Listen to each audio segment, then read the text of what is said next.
ముఖ్యమైన క్షేత్రాల్లో శ్రీ అన్నవరం వీర వెంకట సత్యనారాయణ క్షేత్రం ఒకటి. అంటే ఇక్కడ విశేషం ఏంటంటే ఎక్కడికైనా వెళ్తే శివాలయాలు వేరుగాను, విష్ణాలయాలు వేరుగాను, అమ్మవారి ఆలయం వేరుగా ఉంటుంది. హరిహర హిరణ్యగర్భ త్రిమూర్తాత్మ స్వరూపుడు సత్యనారాయణ స్వామి.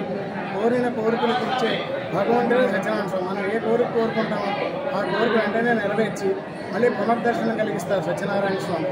సత్యనారాయణ స్వామి విశేషం ఏంటంటే చైత్రమాసంలో మొదలు వచ్చే ఉగాది రోజున స్వామివారికి చాలా ప్రత్యేకమైన పూజలు, అభిషేకాలు జరిగి స్వామివారి విశేష అలంకారాలతోటి ఉగాది పురస్కారాలు కూడా చేసుకుంటూ ఉంటారు. అంటే పంచాంగ శ్రవణం చేసుకుంటారు.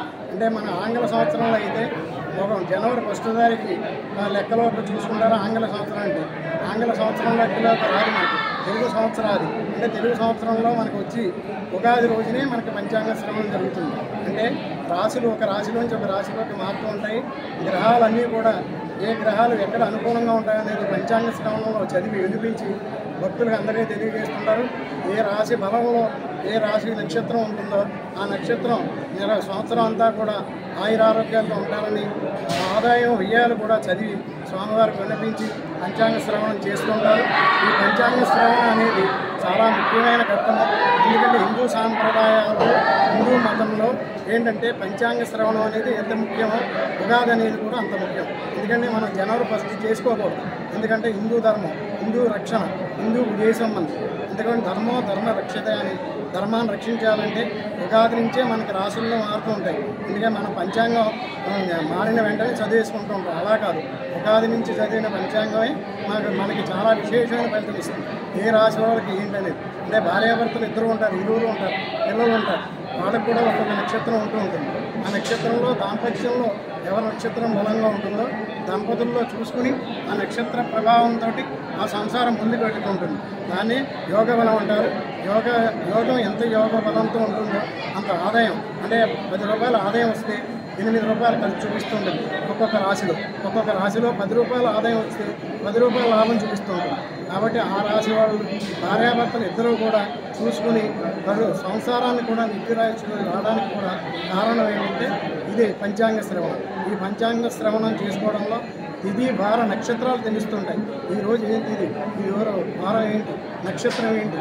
అంటే మనం బ్రాహ్మణులు అయితే సంధ్యావందనాలు విశ్వాసాలు చేసుకుంటూ ఉంటారు, అగ్నివస్త్రం చేసుకుంటూ ఉంటారు. కాబట్టి వారికి చాలా విశేషంగా ఉపయోగపడుతుంటుంది. అలాగే 10 మందికి కూడా చెప్పడానికి కూడా తిథి వార నక్షత్రాలు చూసి ఆ పంచాంగకర్తలు, ఆ జ్యోతిష పండితులు చెప్తూ ఉంటారు. వారు చెప్పింది చాలా యథావిధిగా జరుగుతుంటుంది. ఎందుకంటే మన పూర్వం నుంచి వచ్చిన రాశి బలమే పంచాంగం అనేది ఇప్పుడు పుట్టింది కాదు. ఇప్పటి నుంచి ఉన్న పంచాంగాన్ని, ఆ పంచాంగ శ్రవణాన్ని, పంచాంగాన్ని ఒకసారి చదవండి. సత్యనారాయణ స్వామి గారిని కూడా ఒకసారి దర్శించుకొని స్వామివారి కృపకు పాత్రలండి. పాడి పంటలు, వ్యవసాయాలు, పిల్లలు అభివృద్ధిగా ఉండాలంటే సత్యనారాయణ స్వామి ఒకసారి దర్శనం చేసుకోవాలి. స్వామివారికి దర్శనం చేసుకుని వ్రతం ఆచరించి స్వామివారి కృపకు పాత్రలండి. సత్యనారాయణం దేవో అందేహం కామదం ప్రభు లీలయా వితతం విశ్వం ఏన తస్మై నమో నమః.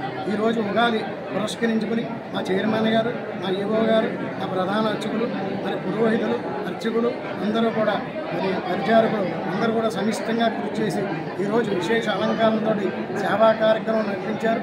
ఈరోజు ప్రత్యేకంగా ఏంటంటే రథం జరుగుతుంది. రథం అంటే వెండి రథ సేవ కూడా ఉంటుంది కొండ మీద. అది రథం ఉదయం 10 గంటలకి ప్రారంభించి చుట్టూ కూడా స్వామివారు చుట్టూ ప్రదక్షిణ చేసి మళ్ళీ యథావిధిగా తీసుకొచ్చి హారతలు ఇచ్చి స్వామిని మళ్ళీ పైకి తీసుకొచ్చి మళ్ళీ స్వామివారికి ఆలయంలోకి తీసుకెళ్తాం. జై సత్యదేవ, జై సత్యదేవ.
पूजां समर्पयामि